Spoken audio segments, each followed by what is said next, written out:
Hey, what's up? Back in the 80s, there was a little movie that came out called Flash Gordon. And what's interesting about Flash Gordon, the movie that came out, is it came out at a time when these movies were kind of like they weren't that good. And you kind of expected these random movies to come out that they really weren't that great. You know, a lot of the sci-fi, the fantasy movies, they had a lot in the 80s. I mean, they had Flash Gordon, they had Buck Rogers in the 25th century, they had Battlestar Galactica, they had Space 1999, they had a lot of stuff. They even had a lot of stuff that wasn't like even in America, like in Britain. In England, they had something called Blake 7. And then like later on, like years after that, they had some really good shows like Lex and Babylon 5 and things like that. I never could get into Babylon 5. Lex was a great TV show. But what was interesting about like Flash Gordon was you don't really expect it to be like a really good like TV show. You know, Flash Gordon was just something that you kind of like, I didn't expect it to be a good show. I didn't expect it to be a good movie. And I couldn't believe, and even, it's the kind of movie that when you watch it, and they presented it like a B movie. It was literally a B movie, but it wasn't a B movie. It was a B movie that was a great movie. Some B movies felt like a B movie, but they're actually great movies. Conan the Barbarian felt like a B movie when it came out. They just had all of the elements of a B movie. It was like sword and sorcery, which is like unheard of to have like a, you know, an A movie in sword and sorcery. And I don't remember there being like a good science fiction great movie until like, you know, there were a couple of great movies that got a lot of popularity. One movie that got a lot of popularity was like E.T. the Extraterrestrial. And I really think it was overrated. I think a lot of, I mean, maybe it isn't, maybe like, I remember like seeing it back in the day in the theater and I was like, I don't know about this movie, right? It was just so like hyped up. And when I saw The Terminator, people were like, oh, The Terminator is a great movie, right? And actually I rented it on, you know, at the rental places on VHS back when it came out, back when it was on rental. You know, I totally missed it in the theater. I was like, what is this movie? Where did it come from? And people knew about it and stuff. And it was like, you know, and then I watched it on you know, VHS and it was a really good movie. So you never really know whether you're going to like a movie, whether it's like considered great or considered bad or whatever it is. You're going to have your own opinion about it. You're going to be like, I really like this movie or I don't like this movie. Look at something like Mad Max. Mad Max is like, well, you know, does everyone like Mad Max? No, not everyone likes Mad Max. And even the first movie, not everyone liked it, but a lot of people did. It was very, very cult. It was very B movie, but the acting was good. I mean, it was just something about that movie. It became a great movie and people really liked it, even though it was like low budget and just a lot of, you know, like kind of like it was filmed on location in like the desert of, Australia, and it was just like, where is this from? Where is this happening, you know? And so like something like Flash Gordon was really, really interesting because I was watching it and in the beginning of the movie it was just like the moon is gonna crash into the earth. I don't remember. I saw it such a long time ago and it felt like it wasn't was it the moon that was gonna crash? Something was gonna crash, like some celestial body was gonna crash into the earth. And it was Ming the Merciless, according to how I remember this thing. It was Ming the Merciless that was causing this, creating this. And you wanted like the moon to crash into the earth or something like that. I really haven't seen it in a while. I was checking to see if I had this movie on DVD and I didn't. And I was just like, wait a minute. I thought I had this movie on DVD. I thought I had this movie, right? But I do want to watch it again. I do want to like revisit this movie because like it was interesting. And it was like, when you watched it, you were like, wow, this is a really good movie. But you don't feel like this is a great movie. You just don't feel it because you don't believe it because it feels like a B movie. You know, it's something that's presented as a B movie. You just can't believe that it's actually good. It's like sort of like going into a like a bar and grill, like a burger place, or like maybe like a diner or something and getting a burger. and some fries with it. You don't really expect like a random diner or a bar and grill to have a great burger. You know, it's like you expect the food there to be like subpar. Maybe the beer is good at a bar and grill, but you don't expect burgers or fries to be good at bar and grills, right? But all of a sudden you're like, oh, this is good. Yeah, this is pretty good. And then like you think back, you go back to that bar and grill again, and you have that burger another time. It's like, man, this bar and grill has the best burgers ever. And that's kind of like how I felt about Flash Gordon. It was like, oh my God, this is a good movie. And it just years later, it just kind of like, wow, this was a good movie. And a lot of people started talking about it. I noticed people talking about it on YouTube. You were like, oh, the original Flash Gordon on YouTube. But, you know, honestly, like nobody talks about Flash Gordon. The only time I remember anyone talking about Flash Gordon was on The Little Rascals, where they had this argument of who's a better superhero, Tarzan or Flash Gordon. Because back in the day, when The Little Rascals was out in the, 40s or 50s or something like that, when they came out with The Little Rascals on, you know, they showed it on TV like years and years later, still in black and white, still the old, you know, the old TV stuff. You know, they had all the old movies on TV. They had like, you know, like Abbott and Costello, The Three Stooges, The Marx Brothers, like, you know, I Love Lucy. They had all of those movies. And they were all old movies and whatever, old TV shows and stuff like that. And so that was the only place I have ever like heard of Flash Gordon. It was a around, I guess, 1920s TV show that was super bad. Super bad. It was so bad. The special effects were horrible. They just like built paper airplanes and blew them up, and that's the special effects that they had. It was horrible. The acting was bad. Everything about it was horrible. It was bad. I guess it was like shown to like kids or people that just like sci-fi, and at a time where sci-fi didn't even exist, you know. So, but for years and years and years, like you never heard of Flash Gordon. You never heard of anything about Flash Gordon, you know. And all of a sudden, a movie comes out, Flash Gordon. You know, where did this come out? Like, why did this come out? Like, what the hell? And it was the classic Flash Gordon, Ming the Merciless, Dale Arden, the scientist guy, the you know, Flash Gordon himself, like all these guys.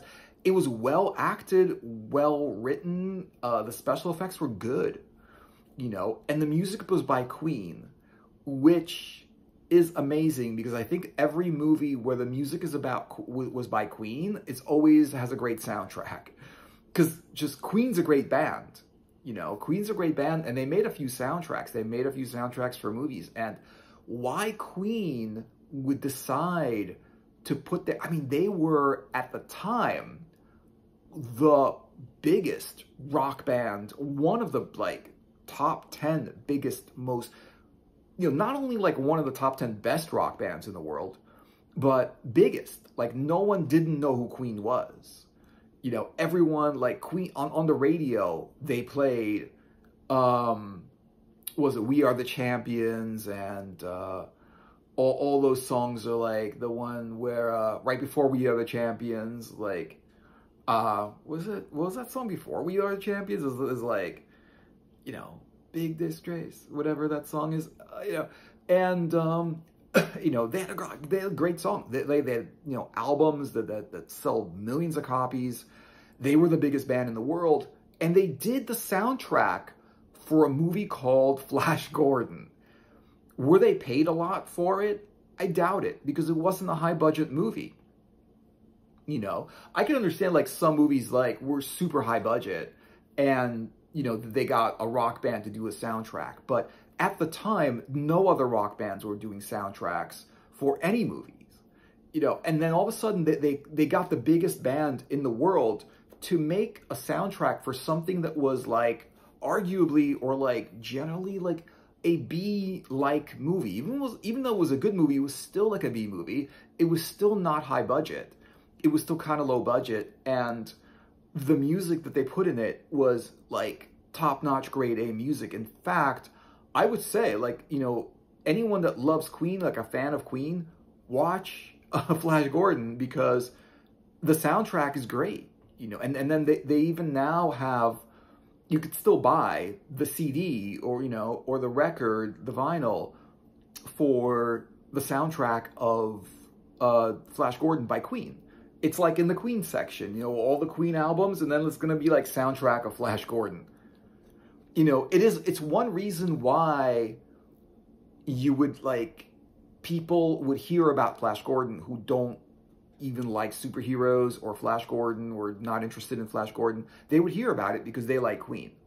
You know what I mean? So it's so like, it's so interesting that Queen did it, and it was a very, very good soundtrack. It wasn't even like subpar. It was a really good album. You know, it's just that they put it, you know, made it the soundtrack of the movie. It was just a great album anyway, you know.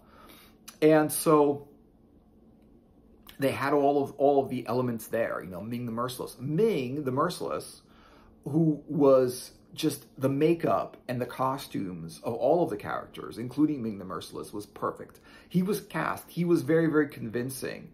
He was, you know, he was evil. He was evil. He looked more evil than Lex Luthor looked in the 80s movie of Superman, you know, with Christopher Reeve. Great movie.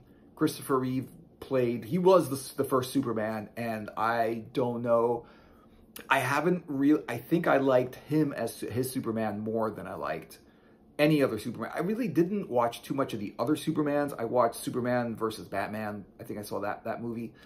I don't think and there were a couple of different actors for Superman, because Christopher Reeve was back in the 80s, and, you know, and then they kept making Superman movies because it's just Superman, and they're just going to keep making Superman movies. And so they just cast whoever. They cast a bunch of other people as Superman.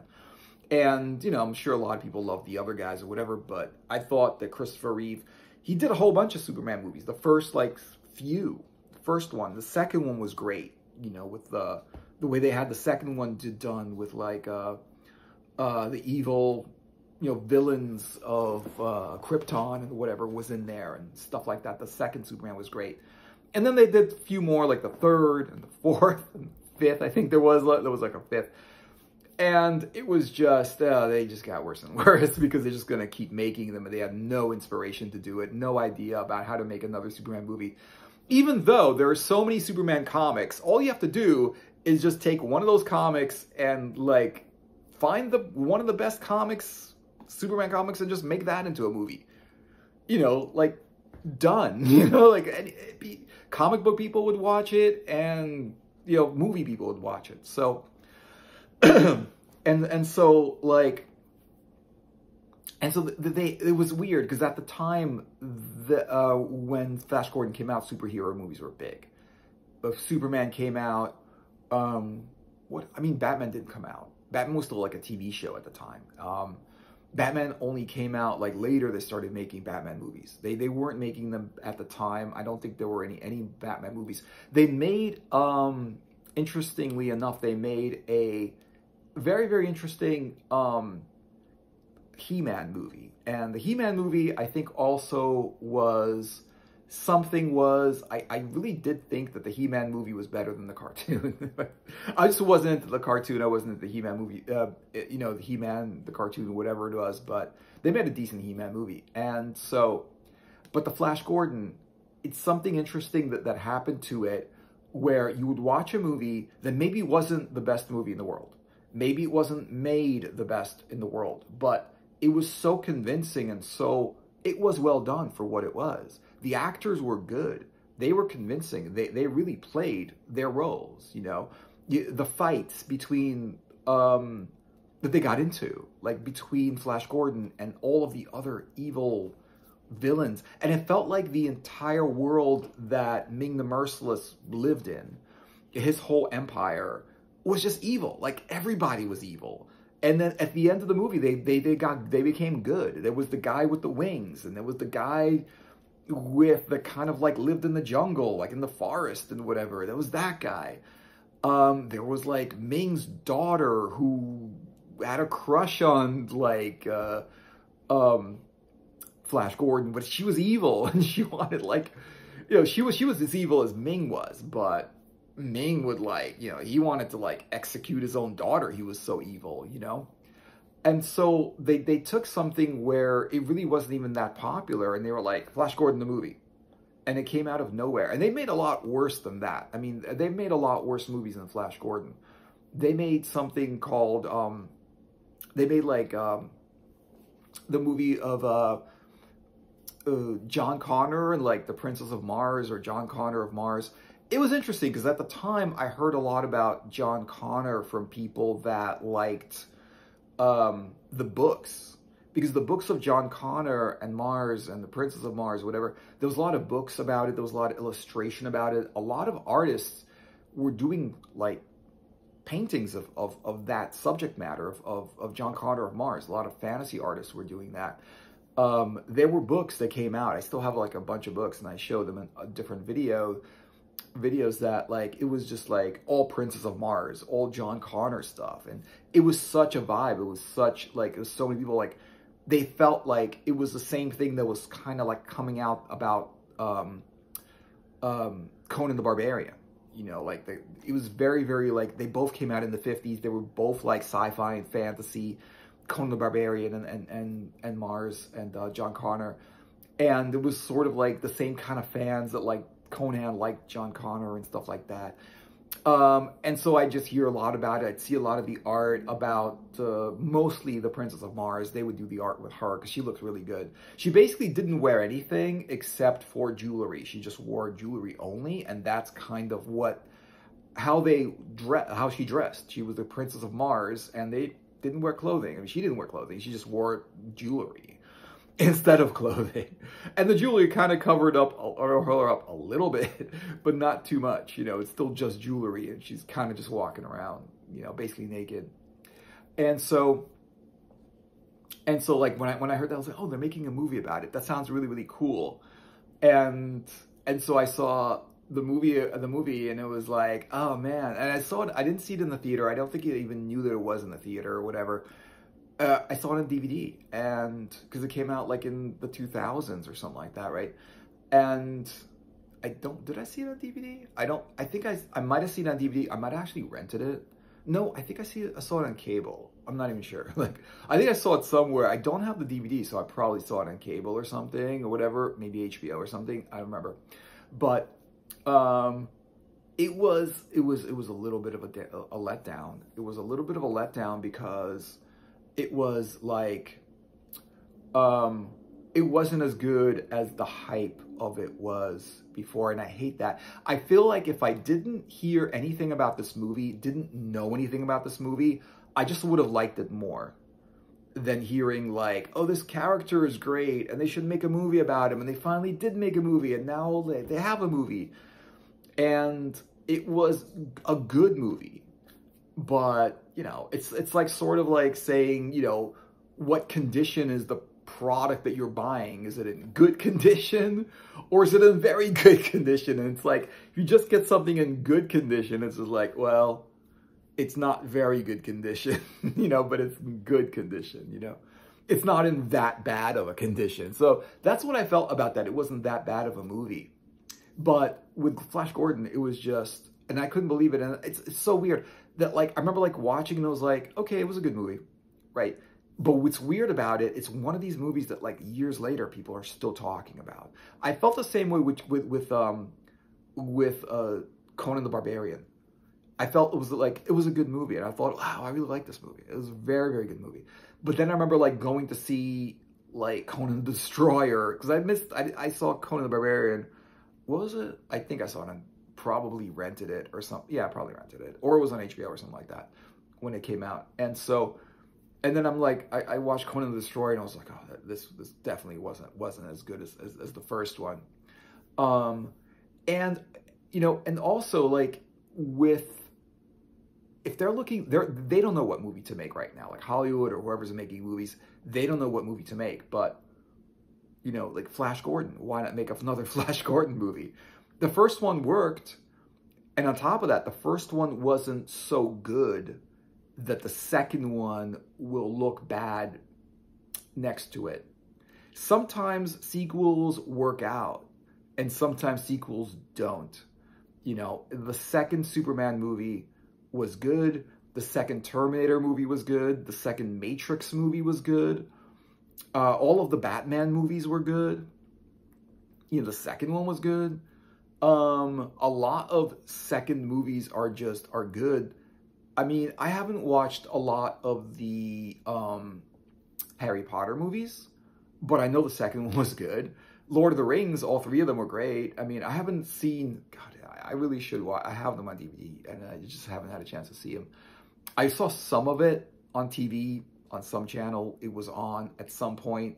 I just remember, like, the Tree People, and I remember Golem in the entire thing. And I did read most of the book, as much as I could, because I just can't follow the writings of the way that the author writes. He just doesn't. Like, I like Piers Anthony. Like, he writes, I'll just read anything he writes. It's just, everything he writes is good. I'll just read it. I'll just read whatever it is. It's fine. And for some reason, like, J.R.R. Tolkien, you know, he can write the best things, and I'm like, okay, I'm with you here, right? And then he goes on and on about I don't know what, and he just loses my attention. Like, I just can't read the clunky writing. And so it's just like, I can't read it. Even a great story like Lord of the Rings or the Hobbit was all right. I read that. But even a story like the third book of Lord of the Rings, I cannot, like, he just goes on and on. I think he was like, I think he's a good writer. I just think he would write even though he had nothing to write about. Instead of just saying, okay, this is the story, it's over, that's it.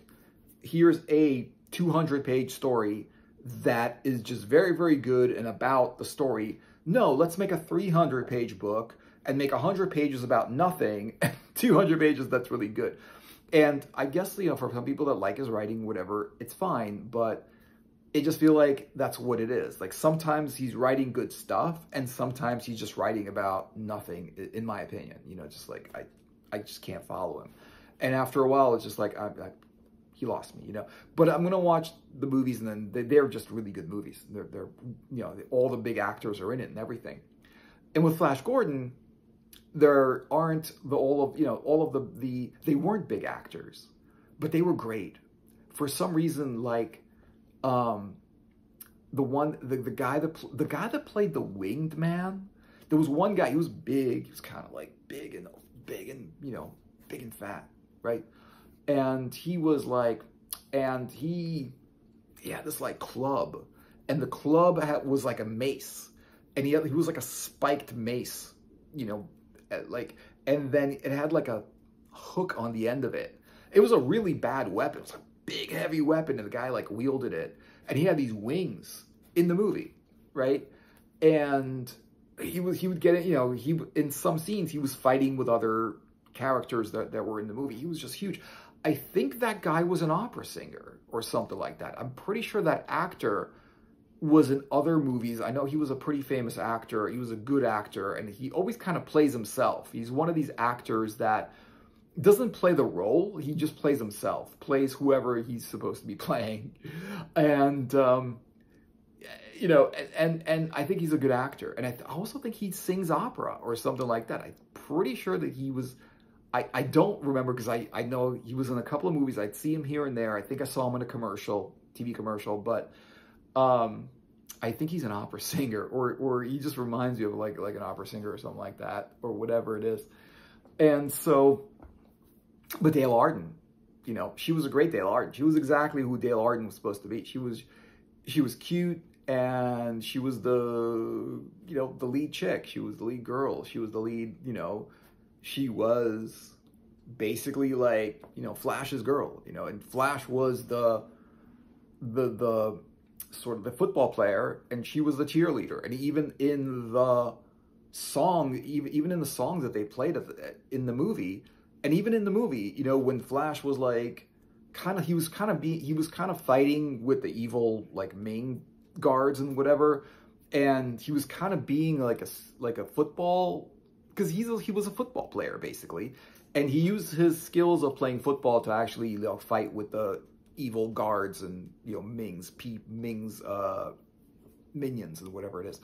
And so, and she's like cheering him on as he's like throwing these things that are kind of like throwing a football. It's like kind of throwing it at their heads, you know. And she's like, "Go, Flash, go!" Right? And so, you know, it was just kind of everyone was like kind of playing the roles. Ming's daughter was like so evil. She looked evil. She had evil makeup on. You know, she had that like evil girl makeup on.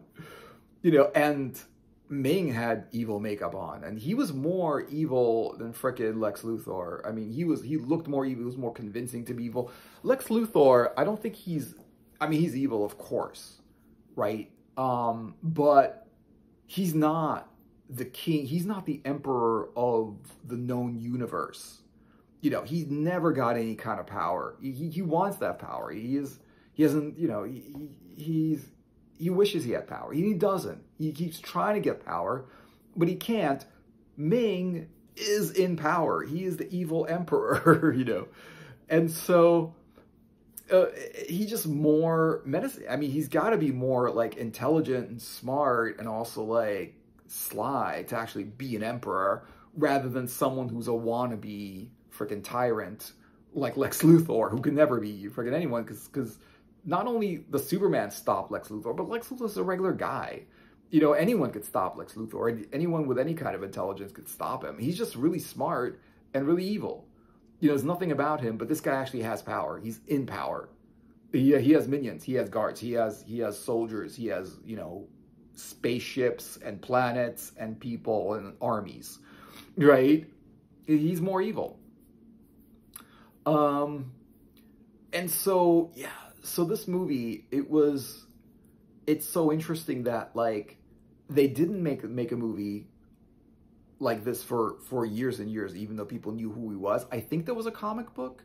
I guess there was a comic book or something. That probably was, because there were comic books of every superhero that came out. But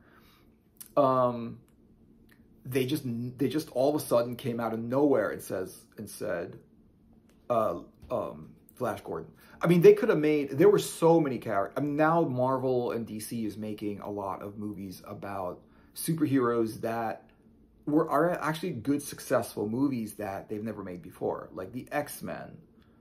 You know, the X-Men, nobody knew who the X-Men were who didn't follow comics. I remember, like, at the time, I didn't know who the X-Men were until the movies came out, right? But I remember at the time, like, people were talking about, like, X-Men. They were talking about these characters. They were talking about Wolverine. They were talking about Wolverine when it was a comic book and not a movie. You know, they were talking, and no one knew who it was, who didn't read comics. My friend would be talking to me about Wolverine and his claws and X-Men. I'm like, who is that? Because he was into comics, and I was like, I'd watch the movie when it came out, the superhero movies, but I wouldn't be into comics. Like, you know, I tried getting into comics back then, but I didn't really get into comics until way later on. Like Heavy Metal Magazine got me into comics, sort of, and then a lot of really good comics came out, like The Watchmen came out. You know, those comics were great. And around the time The Watchmen came out, there was a lot of great comics that came out. And just kind of started like reading random comics. You know, I was never into really like, oh, let's just collect them and let them go up in value, because you never know which ones will and which ones won't. Most of them don't go up in value and whatever. So you never know which ones are going to be like more valuable, which ones aren't. It was not interesting, but like Heavy Metal was just cool. It was like well drawn, great stories, and it was a lot of good content and stuff like that. And they had great artists like Mobius. I got into Mobius at the time. I was like, you know, and oh man, those books, I don't know what happened to them. I just lost track of any Mobius books that I had, and I had a whole bunch of great ones, and now you can't find them anywhere. I wish I could buy them again, but they don't exist. There's some Mobius stuff that still exists. The old Heavy Metal magazines exist, whatever, but Mobius, it's really hard to find anything Mobius, because he's French, and it's from France, and everything was from France. And it was like written in English, because I think he spoke English, or it was translated or something like that, but whatever.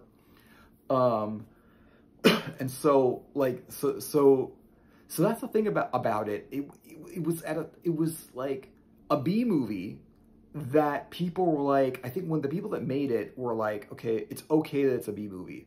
It's okay that we're going to make something that is a B movie. But the thing is, they were like, let's make this movie. And it wasn't like, let's make a great movie. I think that like the people that made like E.T., the extraterrestrial, whatever, they tried to make a really good movie. And they did. They made a great movie.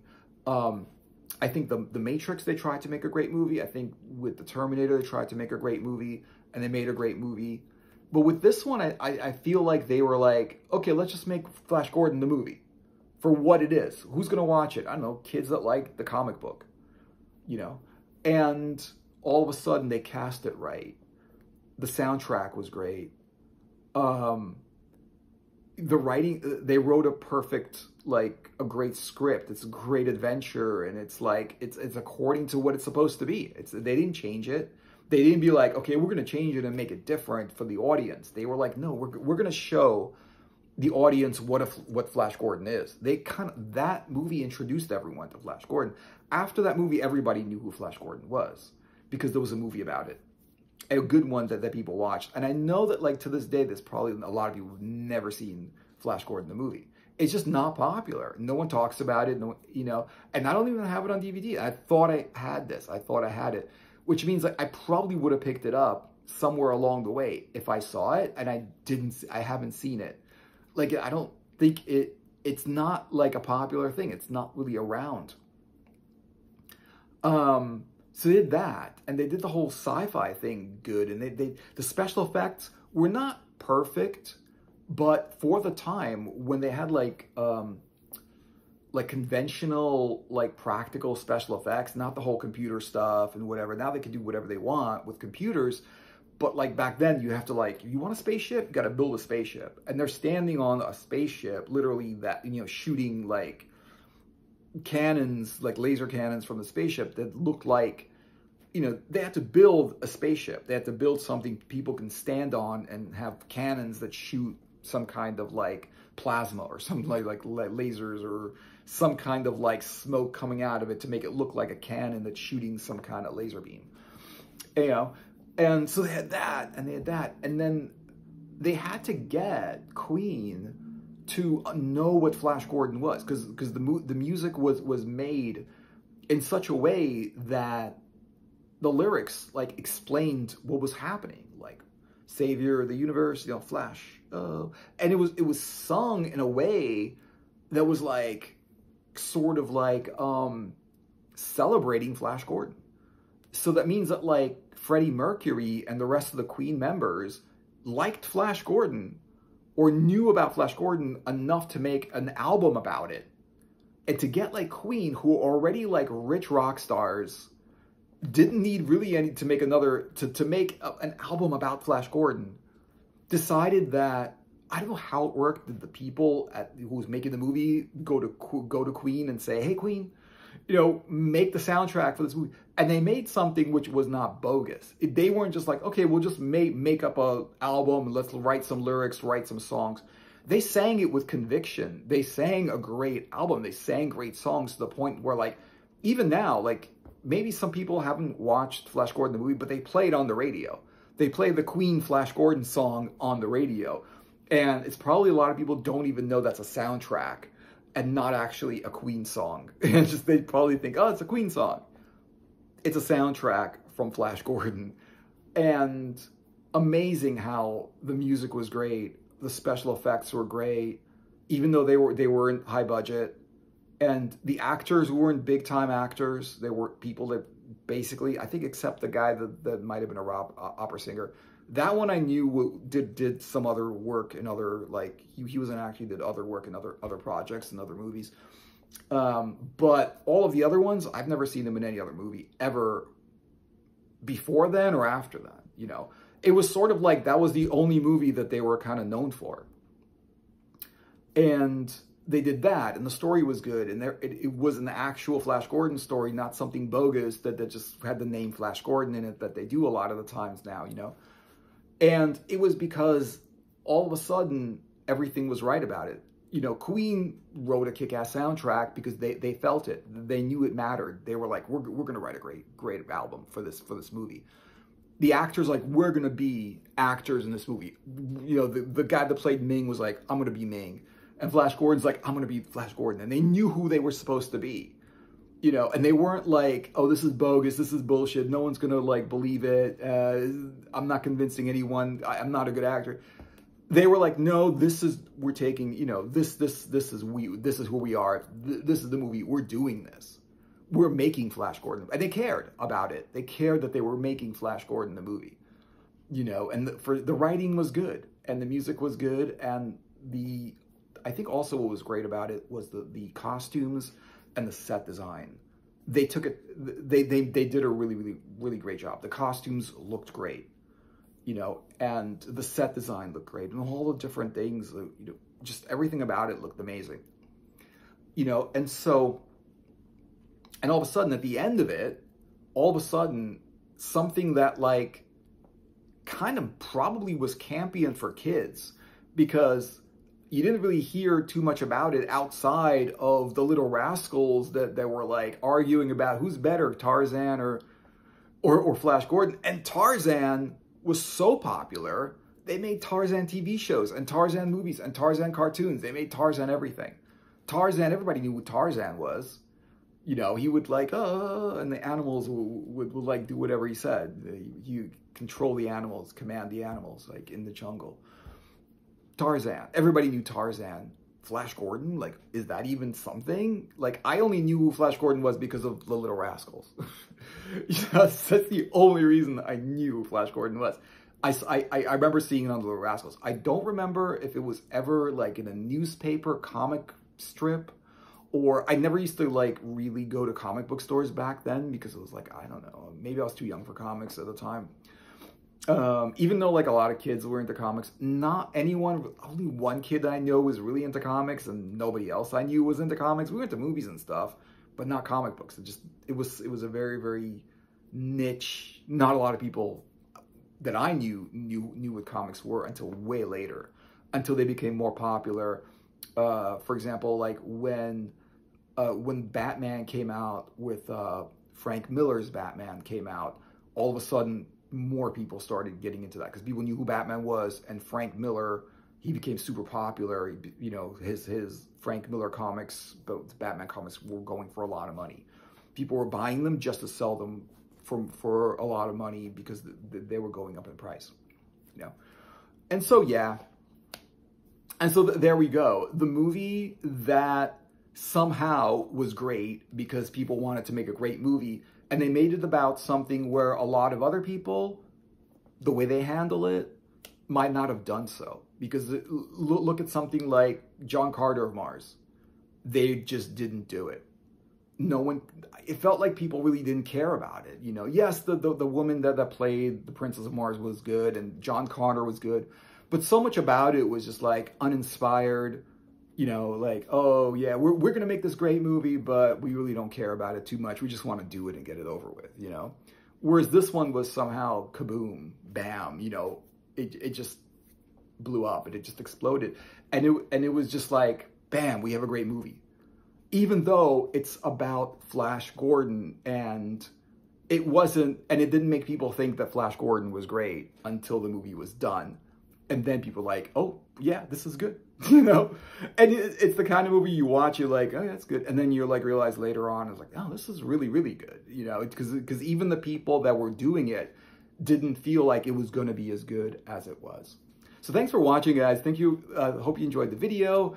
Give it a like and a subscribe if you want. And I will see you guys in another video. Take care. Later.